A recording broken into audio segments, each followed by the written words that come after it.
హల్లెలూయా. హల్లెలూయా. ప్రార్థన చేసుకుని దీని యొక్క వాక్యం పెడుతున్నాం. పరిశుద్ధాత్మ దేవుడు మనతో మాట్లాడాలన్నా పరిశుద్ధాత్మ యొక్క సహాయం కొరకు ప్రార్థన. పరిశుద్ధాత్మ దేవా సర్వత నీకు వందనాలు ప్రభువా. నీవే గొప్ప దేవుడు అనుకున్న ప్రభువా. నీవు తప్ప ఈ లోకంలో ఎవరు లేరయ్యా. నీవు జీవముల దేవుడు మన ప్రభావ. మీరు మాతో మాట్లాడమొచ్చున్న నీ పక్షాన ప్రభావ నేను అడిగి ఉన్నా కనుక మేము కాదు నేను మాట్లాడే విషయాలు మీరు కనుక మీరే మాతో మాట్లాడే సహాయం చేయమని తండ్రి కుమార పరిశుద్ధ ఆత్మ త్రియేక నామంలో ప్రార్థించి అడుగుచున్నాం తండ్రి. ఆమేన్. తండ్రి కుమార పరిశుద్ధాత్మ దేవుని మహిమ కలుగును గాక.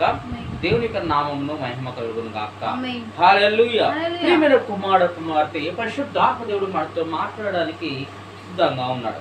ఈ రోజు పరిశుద్ధాత్మ దేవుడు మాట్లాడే ప్రతి ఒక్క మాట ఎంతో విలువైనది. జాగ్రత్తగా విని దాన్ని అనుసరించి నడవాలని పరిశుద్ధాత్మ దేవుడు ప్రతి ఒక్కరితో ప్రేరేపిస్తూ ఉన్నాడు. హల్లెలూయా. ఈరోజు ఏలుట కొరకు నరుడు సృజించబడ్డాడు. హల్లెలూయా. ఏదైతే ఏలుట కొరకు నరుడు సృజించబడ్డాడు అంటే అర్థం ఏంటిదంటే యెహోవా దేవుడు ఆదామును అవ్వను సృజించినప్పుడు ముందే అక్కడ ఏదెను తోటను గావించాడు. ఆ యొక్క ఏదెను తోటను కావలిగా ఉండడానికి ఆదామును సృజించాడు. హల్లెలూయా. భూమి మీద ప్రతి ఒక్క పాములను, ప్రతి ఒక్క పురుగులను, ప్రతి ఒక్క జంతువులను ఏలుటకును నరుణ్ణి దేవుడు సృష్టించాడు. హల్లెలూయా. ఈ లోకాన్ని ఏలుటకును దేవుడు కలగజేశాడు. హల్లెలూయా. అయితే దేవునితో సమాన వాళ్ళు ఎవరంటే దేవుడు ఏర్పరచుకున్నవారు. దేవుడు ఎవరినైతే ఏర్పరచుకుంటారో వారు దేవునితో సమాన గలవారట. హల్లెలూయా. కనుక దేవుడు తన స్వరూపమందు కలగజేశాడు. ప్రతి ఒక్క మానవుణ్ణి తన స్వరూపమందు తన స్వరూప పోలికగా తన హస్తాల చేత తన చేతుల చేత అందాన్ని చెక్కాడు. ఈ భాష కథ ఎందుకు తెలుసా? పరిశుద్ధాత్మ దేవుని యొక్క సహవాసం ఎలా ఉంటుందంటే ఆయన వాక్యానుసారంగా నడుచుకున్న జీవితము దేవుని యొక్క పోలికలు కలిగి ఉంటాయి. హల్లెలూయా. కనుక పరిశుద్ధాత్మ దేవుడు ఎంతగానో ఆయన ఇష్టపడి యెహోవా దేవుడు ఎంతగానో ఇష్టపడి తన పోలిక చొప్పున కలగజేశాడు. ఆదికాండము 1:26 దేవుడు మన స్వరూపమందు దేవుడు ఎవరి స్వరూపమట? మన స్వరూపమందు దేవుడు మన స్వరూపమందు మన పోలిక చొప్పున నరులను చేయుదము. వారు సముద్రపు చేపలను ఆకాశ పక్షులను పశువులను సమస్త భూమిని భూమి మీద ప్రాకు ప్రతి జంతువును ఏలుదురు గాకని పలికెను. అర్థమైందిలా? దేవుడు ఎందుకు నరుణ్ణి సృజించాడు అంటే ఈ యొక్క భూమి మీద ప్రతి ఒక్క పాకు జంతువులను, ఆకాశ పక్షులను, నీటిలో ఉన్న చేపలను కూడా ఏలుటకును తన స్వరూపమందు మానవుడు సృజించాడు. హల్లెలూయా. హల్లెలూయా. అవును కదా? తన స్వరూపందు మానవుడు సృజించాడు. ఎందుకు సృజించాడంటే ఈ లోకాన్ని ఏలడానికి సృజించాడు. అది న్యాయవంతమై ఉండాలి. అది లోకాన్ని ఏలడానికి దేవుడు పెట్టాడు. అర్థం తెలుసా? దేవుడు కలగజేసిన యొక్క సృష్టి అంతయు నీ సాధ్యములకు ఉండాలి. అని భాష తెలుసా? పరిశుద్ధాత్మ దేవుడు ఎంతగా ఇష్టపడుతున్నాడు. ప్రియమైన కుమార్తె నిన్ను దేవుడు సృజించాడు. నిన్ను దేవుడు తన హస్తాల చేత చెక్కాడు. అంటే అర్థం తెలుసా? ఆయన పనివారమే కావాలి తప్ప అపవాది పనివారులైతే కాదు. అవునా? అపవాది పనివారులైతే కాదు. పరిశుద్ధాత్మ దేవుడు మనతో ఎంతగానో నిశ్చయముగా చెప్తున్నాడు. ప్రియమైన కుమార్తె మీరు మా సొత్తై ఉన్నారు కనుక నేను మీ సొత్తై ఉన్నాను. మీరు నా కుమారుని ఏర్పరచుకున్నాను కనుక నా పనిని మీరు సక్రమంగా చేయడానికి మీరును ఈ యొక్క లోకంలో ఉంచాను. పరిశుద్ధాత్మ దేవుడు తెలియపరుస్తున్నాడు. అదే కీర్తన 1వ అధ్యాయము 22వ వచనము.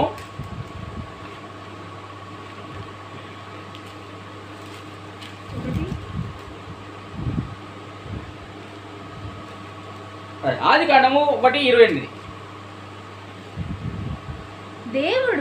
దేవుడు వారిని ఆశీర్వదించెను. దేవుడు వారిని ఆశీర్వదించాడు. ఎట్లనగా మీరు ఫలించి అభివృద్ధి పొంది విస్తరించి భూమిని నిందించి దాన్ని లోపరుచుకొనుడి. సముద్రపు చేపలను ఆకాశ పక్షులను భూమి మీద ప్రాకు ప్రతి జీవిని ఏలుడని దేవుడు వారితో చెప్పెను. హల్లెలూయా హల్లెలూయా. దేవుడు ఎవరిని వేలుమంటున్నాడు? ఆకాశ పక్షులను, నీటిలో ఉన్న చేపలను, భూమి మీద పాకు ప్రతి ఒక్క జీవిని ఏలుడని చెప్తే పరిశుద్ధాత్మ దేవుడు చెప్తుంటే, యెహోవా దేవుడు చెప్తూ ఉంటే మనము దేవుడి యొక్క మాట వినకుండా వేటిని వెళ్తున్నాం? అపవాదైన సాతాను వెళ్తున్నాం. అవునా కదా? దేవుడికి దూరమై ఉన్నావు. అపవాది సాతాను ఎలా చెప్తున్నాడో అలానే నడుస్తున్నావు కనుక నీకు దేవుడికి దూరం అవుతున్నాడు. దేవుడు చెప్పిన మాట వింటున్నావా? దేవుడు నిన్ను ఏది ఏలుడకు నిన్ను ఇచ్చాడో అది ఏలుతున్నావా? లేదు, ఏలడం లేదు. కానీ అపవాది సాతానికి నువ్వు లోనై ఉన్నావు. అపవాది వెళుతూ ఉన్నావు. అపవాది ఎలా చెప్తే అలా తలూపుతున్నావు. కానీ దేవుడు చెప్పిన మాట, దేవుడు చెప్పిన యొక్క తలంపు నీలో లేదు. పరిశుద్ధాత్మ దేవుడు అందుకనే ఏమంటున్నాడో తెలుసా? కీర్తన 8:6 నీ చేతి పనుల మీద వానికి అధికారం ఇచ్చి నీ చేతుల పనుల మీద వానికి అధికారం ఇచ్చి ఉన్నావు. గొర్రెలనన్నిటిని ఎడ్లన్నిటిని అడవి మృగములను ఆకాశ పక్షులను సముద్ర మత్స్యములను సముద్ర మార్గములలో సంచరించుచున్న వాటన్నిటిని వాని పాదముల క్రింద నీవు ఉంచి ఉన్నావు. ప్రియమైన కుమార్తె, నేనెందుకు నిన్ను సృష్టించాను తెలుసా? నిన్ను కలగజేశాను తెలుసా? వీటిని వేయడమని నీకు చెబితే అవన్నీ తీసుకుపోయి అపవాది పాదాల కింద ఉంచుతావా? అవునా? ఎక్కడుంచాడట? వాని పాదాల కింద అన్నాడు. అక్కడ ఏమన్నాడు? వారి పాదాల కింద, వాని పాదముల కింద నీవు ఉంచి ఉన్నావు. వాని పాదాల కింద ఉంచుతావా? నీకు నేను ఇచ్చాను. ఈ యొక్క సమృద్ధిని నీకు ఇచ్చాను. ఆ సమృద్ధి అంతా తీసుకుపోయి అపవాది పాదాలకి ఇస్తావా? పాదాల కింద తొక్కబడి ఉంచుతావా? నీకు నేను ఇచ్చాను. నీ యొక్క సమృద్ధిని ఇచ్చాను. ఆకాశ పక్షులను ఇచ్చాను. నీటిలో ఉన్న చేపలను ఇచ్చాను. సముద్రంలో మత్స్యములు అంటే చేపలను ఇచ్చాను. భూమి మీద పాకుతున్న ప్రతి ఒక్క జీవులను ఇచ్చాను. వాటి ఏలవని నీకు చెప్తే అవన్నీ తీసుకుపోయి అపవాది పాదాల కింద పాదాలకు అప్పచెప్తావా? దేవుని యొక్క మాటను విన్నట్లేనా? దేవుని యొక్క మాటను అనుసరించి నడిచినట్లేనా? దేవునికి నువ్వు భయభక్తి కలిగిన ఉన్నవాడమేనా? అపవాది యొక్క అడుగులో నడుస్తున్నావా? పరిశుద్ధాత్మ దేవుని కోపం వస్తుంది. దేవుడు అస్సలు కూడా ఒప్పుకోడు. అందుకనే ప్రేమిన కుమార దేవుడు చెప్పిన పనిని ఆ పనిని నీటిని చాటుగా చేయాలి. దేవుడు ఎంతో కష్టపడి నిన్ను ఒక బొమ్మగా తయారు చేసి, ఒక అందాన్ని తయారు చేసి, జీవవాయువు ఊది నిన్ను నరునిగా ఏర్పరుస్తూ ఉంటే అపవాదికి లోబడుతూ ఉంటావా? పరిశుద్ధాత్మ దేవుని యొక్క సహవాసంతో నిన్నవారు పరిశుద్ధాత్మ యొక్క దేవుడు ఏర్పరచుకున్న వారు ఎలా తెలుసా? భయభక్తి కలిగి ఉంటారట. అపవాది చేత నువ్వు ఏర్పరచుకున్న వారు ఏంటో తెలుసా? తాను తోడుకున్న పోదు తానే పడతట్టుగా ఈ కారమైన జీవితం ఉంటుంది. పరిశుద్ధాత్మ దేవుని యొక్క ఏర్పరచుకునే యొక్క జీవితము భయభక్తి కలిగి ఉంటుంది. పరలోకమందు ఆకాశం అగ్నిపర్వతం దిగుతుంది తన మీద. కనుక దేవుని యొక్క సంకల్పము ఎలా ఉంటుందో ఆ రీతిగా జీవించు బిడ్డ అని పరిశుద్ధాత్మ దేవుడు తెలియపరుస్తున్నాడు.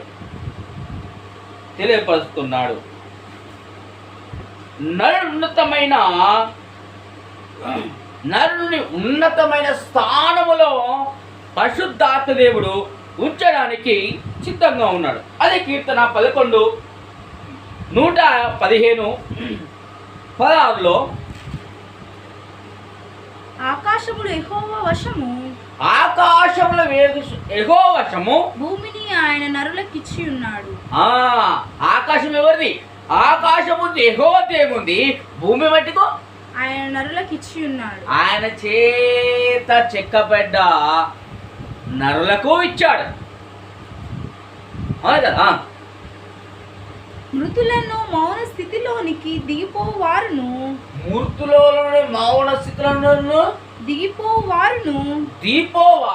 యెహోవాను స్తుతింపరు. మేమైతే ఇది మొదలుకొని నిత్యము యెహోవాను స్తుతించెదము. నిత్యము యెహోవాను స్తుతించుడి. హల్లెలూయా. నిన్ను కలిగించిన సృష్టించిన సృష్టికర్తనే సృష్టించుము, అపవాదైన సాతాన్ని కాదు. ఇప్పుడు ప్రేమ కుమార్తె నీకు సమృద్ధిగా దేవుడిచ్చాడు. ఏవైతే ఏలుమనైతే నీకు అవన్నీ ఇచ్చాడో అవి తీసుకుపోయి అపవాదికి అప్పచెప్తున్నావు. కానీ పరిశుద్ధాత్మ తెలుసా, ఆ అపవాదుని కాళ్ళ కింద తొక్కి పట్టుము అని చెప్తున్నాడు అక్కడ. అవునక్క, నీ కాళ్ళ కింద తొక్కపట్టమని నీకు చెప్తూ ఉంటే నీకు ఇచ్చిన సమృద్ధిని అపవాదికి ఇస్తున్నావు. అవునక్క, అది పరిశుద్ధాత్మ దేవునికి ఇష్టం లేని యొక్క పని. దేవుని యొక్క వాక్యానుసారంగా నడుచుకునే యొక్క జీవితము పరిశుద్ధాత్మ దేవుడు ప్రతి ఒక్కరిని లేవనెత్తడానికి సిద్ధంగా ఉంటాడు. ఆదికాండం 3:1,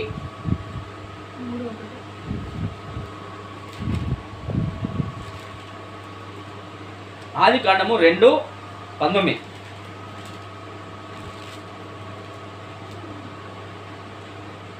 దేవుడైన యెహోవా ప్రతి భూజంతువును ప్రతి ఆకాశ పక్షిని నేల నుండి నిర్మించి ఆదాము వారికి ఏ పేరు పెట్టునో చూచుటకును అతని యొద్దకు వాటిని రప్పించెను. జీవము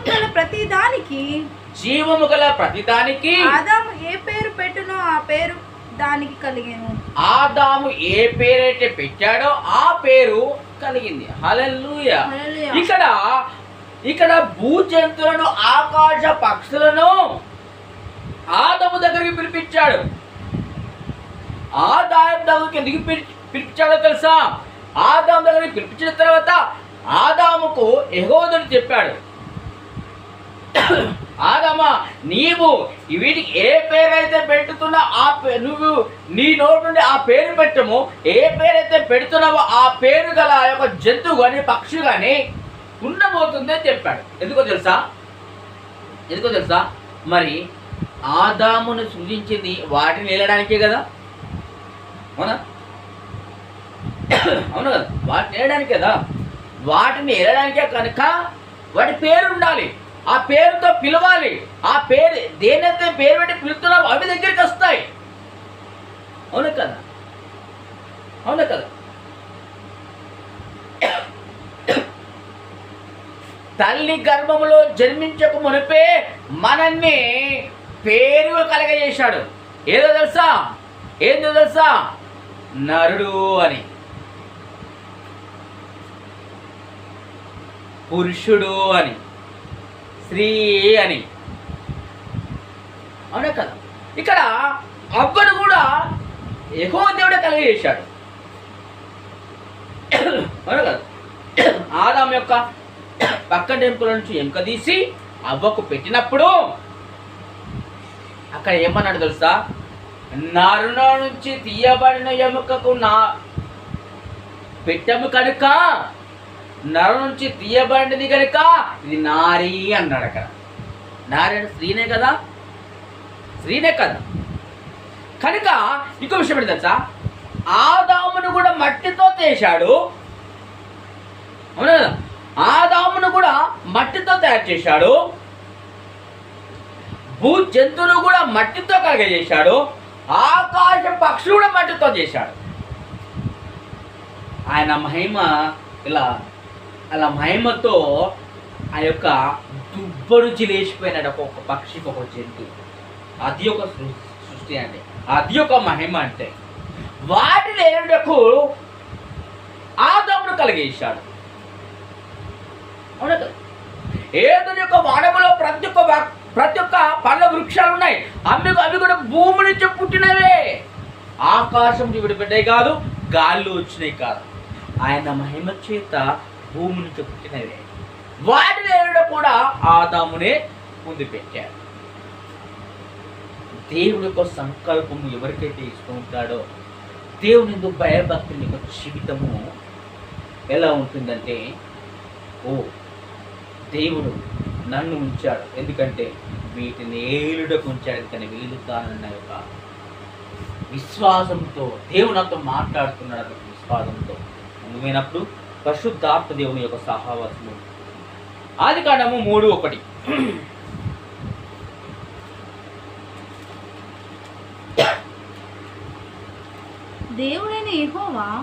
దేవుడైన యెహోవా చేసిన సమస్త భూజంతువులలో సర్పము యుక్తిగలదై ఉండెను. సర్పము యుక్తిగలదై ఉన్నది. అది ఆ స్త్రీతో ఇది నిజమా, అదేమన్నాడా? ఇది నిజమా, ఈ తోట చెట్లలో దేని ఫలము నైనను మీరు తినకూడదని, ఈ తోట చెట్లలో దేని పండు తినకూడదని దేవుడు చెప్పెనా అని అడిగెను. ఎవరు అడిగింది? ఇక్కడ ఏదో ఒక తోటలో ఒక పాము ఉంది. ఇంకో విషయం తెలుసా? ఆ పాము కూడా దేవుడి చేత తయారు చేయబడ్డది. ఆ పాము ఏంటంటే తెలుసా? ఏమై ఉన్నదట? యుక్తిగలదై ఉన్నది కదా. ఆ యుక్తి గలదై ఉన్నది కనుకనే ఆ పాము ఏదో ఒక వనముకి వెళ్ళింది, ఆ ఏదో ఒక తోటకెళ్ళింది. తోటకెళ్ళినప్పుడు అయితే ఆదాము అవ్వను తోటలో ఉంచినప్పుడు యెహోవా దేవుడు చెప్పాడు, ఈ పండ్లలో అన్ని పళ్ళు తినకని అక్కడ మూలకున్న పండు తినకు అని చెప్పింది. అది అపవాదైన సాతాను లూసిఫర్ విన్నాడు. అక్కడ అనగా పాము ఉంది, అది యుక్తిగలమైనదే కదా, అది వచ్చేసి ఇది నిజం. అక్కడికి పోయి ఎవరిని గెలికింది? అక్కడ ఆదామును గెలికిందా, అవ్వని గెలికిందా? పాము పోయి గెలికి దేవుడు అది తినొద్దని చెప్పింది నిజమా? ఆ పండు తింటే తెలివితేటలు అసే తెలుసా కదా. ఆ పాము కూడా దేవుని చేతనే కలగజేయబడింది, కానీ అది యుక్తిగలమైనది. అక్కడ పోయి అక్కడ అవ్వను గెలికి పాపములో పడేసింది. హల్లెలూయా. ఇంకా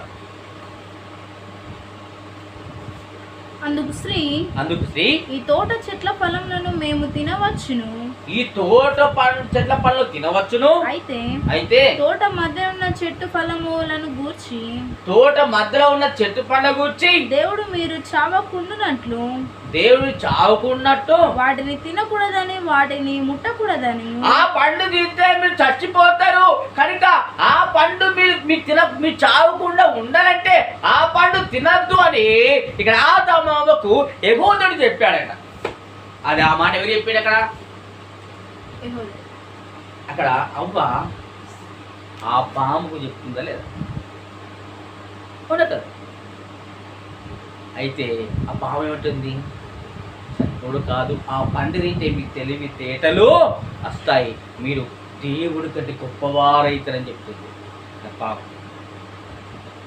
కనుక అపవాదిని యొక్క నువ్వు ఒక కాళ్ళ కింద ఉంచమంటే అపవాది యొక్క అడుగు జాడి నడుస్తున్నావు, ఇంకా దేవునికి సమృద్ధిని అంత ఇచ్చిన దానిని అపవాది పాదాల కింద పెడుతున్నావు. కనుక పరిశుద్ధాత్మ దేవుడు దేవుని యొక్క మాట, పరిశుద్ధాత్మ దేవుని యొక్క మాట విన్నవారు దేవుని యొక్క శక్తి పొందుంటారు. ఆకాశం నుండి అగ్ని పర్వతము భరించి పరిశుద్ధాత్మ చేత అభిషేకం పొంది ఆయన వాక్యానుసారంగా జీవించేవారుగా ఉంటారని పరిశుద్ధాత్మ దేవుడు తెలియపరుస్తున్నారు. చివరిగా 1 పేతురు 2:9 అయితే మీరు చీకటిలో నుండి ఆశ్చర్యకరమైన ఏదట మీరు చీకటిలో నుండి ఆశ్చర్యకరమైన తన వెలుగులోనికి మిమ్మును పిలిచిన వాని మిమ్మల్ని ఎలుగులో నుండి పిలిచిన గుణశీలతమైన ప్రచురము చేయు నిమిత్తము ఏర్పరచబడిన వంశమును రాజులైన యాజక సమూహమందు పరిశుద్ధ జనమును దేవుని సొత్తైన ప్రజలై ఉన్నారు. దేవునికి సొత్తైన ప్రేమ కుమారుల యొక్క జీవితంలో చీకట్లో ఉన్నాము కనుక కావచ్చు ఆ చీకటి నుంచి వెలుగులోనికి పరిశుద్ధాత్మను పిలుస్తున్నాడు. వారు రాజుల కంటే రాజులుగా ఏర్పడడానికి సిద్ధంగా ఉన్నాడు. పరలోకమందు వారసత్వం ఉంచడానికి పరిశుద్ధాత్మనుడు ఇష్టపడుతూ ఉన్నాడు. ప్రేమ కుమార్తె ఇంతవరకు మాట్లాడిన ప్రతి ఒక్క మాట దేవుని యొక్క సొత్తై ఉంది. దేవుని ఇష్టానుసారమైన యొక్క జీవితము, ఆయన యందు భయభక్తుల యొక్క జీవితం, పరిశుద్ధాత్మ దేవుడు